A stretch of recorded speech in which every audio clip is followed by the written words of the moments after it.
Act بنا ہوا ریاستی ہے ان کو دہشت گردی یہ، ہے۔ اس لیے وہاں پہ یہ انڈیویجول ایکٹ نہیں بلکہ ریاست کی دہشت گردی ٹھیک ہے ہو گیا۔ جو وہاں پہ ہو رہی ہے۔ یہ بھی آپ کو علم ہے کہ جب بل کلنٹن آئے تھے انڈیا کے دورے پہ سن 2000 میں، 38 سکھوں کو چٹی سنگھ پورہ کشمیر میں ہندوستان کی فوج نے قتل کر دیا تاکہ صبح سویرے ناشتے پہ کلنٹن صاحب یہ پڑھ سکیں کہ مسلمان مجاہدین نے نان مسلمز کو مقبوضہ کشمیر میں قتل کر دیا۔ گویا ہمیں وہ بیڈ بوائے کے طور پر دنیا کی نگاہوں کے سامنے لانا چاہتے ہیں، لیکن ہماری جو کوشش ہے وہ یہ ہے کہ ہم اپنی جد و جہد کو دنیا کے سامنے بھی ایک جائز جد و جہد کے طور پر، ایک پرامن جد و جہد کے طور پر، اقوام متحدہ نے جو حق دیا ہے کشمیریوں کو اس کے طور پر پیش کریں۔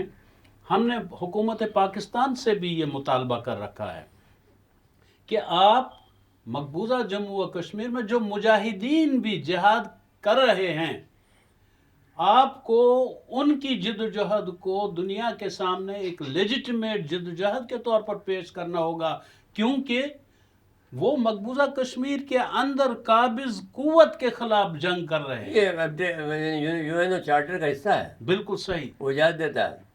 تو اگر اقوام متحدہ کا چارٹر مظلوموں کو یہ حق دیتا ہے کہ وہ قابض قوت کے خلاف کسی بھی ذریعے سے اس کے خلاف اٹھ کھڑے ہو سکتے ہیں، تو پھر یہ ہم پر لازم آتا ہے بجائے اس کے کہ ہم معذرت خانہ رویہ اختیار کریں دنیا کے سامنے، ہمیں کھل کے بات کرنی چاہیے۔ اگر حماس یہ کر سکتا ہے، اگر حزب اللہ یہ کر سکتا ہے، پھر کشمیریوں کو بھی یہ حق حاصل ہے کہ وہ قابض قوت کے خلاف یہ کریں، پہلی چیز۔ دوسری چیز یہ کہ جموں و کشمیر کے اس مسئلے کو محض ایک ڈیبیٹ کا مسئلہ نہیں بنایا جانا چاہیے۔ We should go for the solution of the Kashmir issue۔ اگر اقوام متحدہ کی قراردادیں موجود ہیں اور وہ ایک پرامن روڈ میپ دے رہی ہیں مسئلے کے حل کا، تو ہم یہ چاہیں گے کہ پاکستان کی حکومت، آزاد کشمیر کی قیادت، حریت کانفرنس کی قیادت، ہمارا ڈائسپورا، مسلم دنیا، OIC، یہ سب مل جل کے اس ایک نقطے پہ جمع ہو جائیں، بانت بانت کی بولیاں نہیں، بلکہ ایک حل جو اس کا ہے جو ہندوستان نے بھی تسلیم کیا ہے۔ ٹھیک ہے، وقت گزرنے کے ساتھ اس نے اس سے منہ پھیر لیا، لیکن درج ہیں وہ قراردادیں ہندوستان کا، اس پہ اتفاق۔ تو اس لحاظ سے ہم چاہتے ہیں اس ریلی کے دوران بھی اور یہاں کراچی میں جتنے بھی ہمارے حریت کے پروگرامز ہوئے، اس میں ہم نے حریت کانفرنس نے جو اپنا روڈ میپ دیا ہے، اس میں ہم نے 5 چیزوں کی نشاندہی کی ہے کہ ہم کشمیری یہ چاہتے ہیں کہ جو لوگ بھی ہمارا ساتھ دیتے ہیں، وہ حکومت پاکستان ہو، وہ کوئی اور ہو، وہ اچھی طرح سے سمجھ لیں کہ ہم 5 چیزیں چاہتے ہیں۔ نمبر 1، ہم ایک جامع حل چاہتے ہیں کشمیر کا، کمپریہنسو سولوشن۔ یہ جو قدم بقدم اپروچ ہے جس نے فلسطینیوں کو زیادہ مروایا، وہ یہ کہ چلیں آج آپ اتنے پہ راضی ہو جائیں، آگے چل کر آپ کو اور کچھ دیں گے، پھر آگے چل کر اور دیں گے، ہم یہ نہیں چاہتے۔ تو ایک جامع حل، قدم بقدم اپروچ نہیں، ون ٹائم سولوشن، اور وہ ہمیں معلوم ہے وہ کیا ہے۔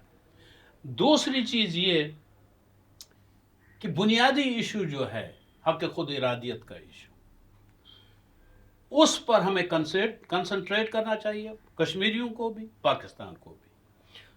اور جو پیریفرل ایشوز ہیں، فروعی جتنے بھی مسائل ہیں ہوتے ہیں، حتیٰ کہ 370 بھی ایک فروعی مسئلہ ہی ہے، 35A بھی کر نہیں سکتے ہیں بائی لا، نہیں کر سکتے ہیں، انٹرنیشنل لا کے تحت نہیں کر سکتے۔ اس لیے ہم یہ کوشش کریں گے کہ ہم کنسنٹریٹ کریں گے بیسک ایشو پر۔